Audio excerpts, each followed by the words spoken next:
Greetings from White River, South Africa. White River is a small little town to the west of the famous Kruger National Park. And I'm here standing next to my completed sculpture of a pangolin. I'll just turn him around so you can see all the angles here.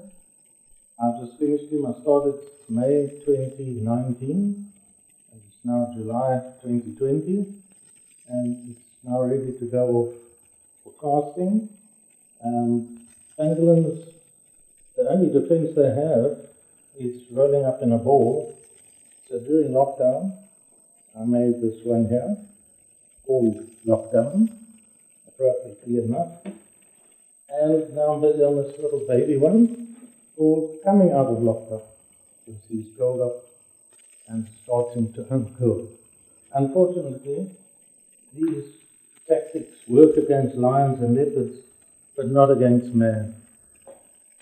Pangolins have been in the news a lot lately, all for the wrong reasons, unfortunately.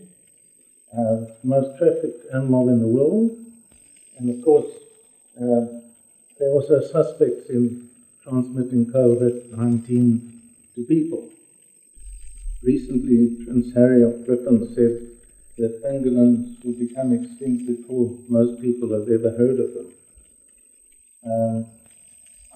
What's prompted me to make this sculpture is all these horrible images we've been seeing in the last couple of years of pangolins, sacks and sacks of tons of thousands of scales of these poor animals.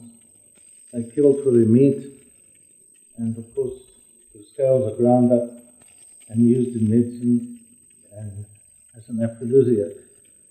Although it's about as beneficial as chewing on your girlfriend's toenail. It has no benefit whatsoever.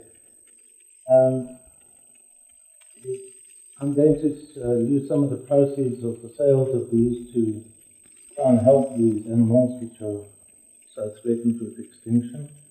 So now I'd like to tell you a little bit of how I made this sculpture. First, I made a wire armature, which looks a bit like a skeleton, which I then filled with foam, and then I covered it with this modeling wax. It was really soft, so they covered the whole thing and gave it the form. And then I started making the scales. So first what I did, I cut out the scales in steel. You can see the shapes here.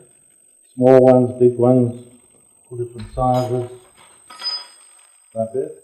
And then to give them some shape so they're not flat, I then domed them in this block here with a ball punch, knocked them off, to give them some form, because they're not flat. From there, I added wax to the top of the scale. You can see the wax here on the top here. And I made the grooves. Then I suspended in Lego.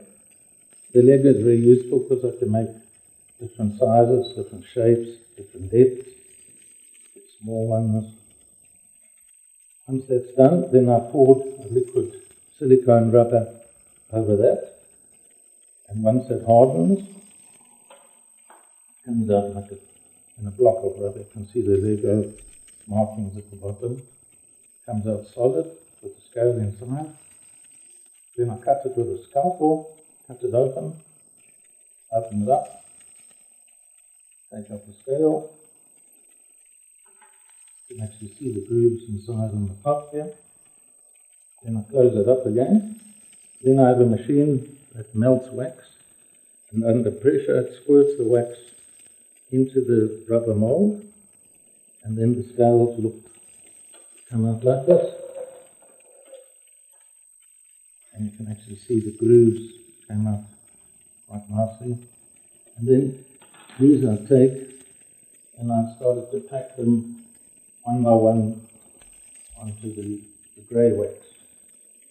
Pack them on just like the actual animal is made, which gives a very realistic look. So that's basically how I made it.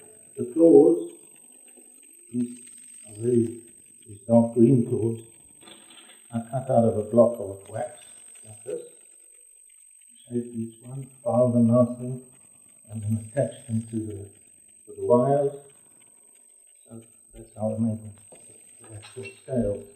The name of this sculpture is Let Me Be, which is self-explanatory, and I'm just hoping that my small contribution will ensure they will continue living for generations to come.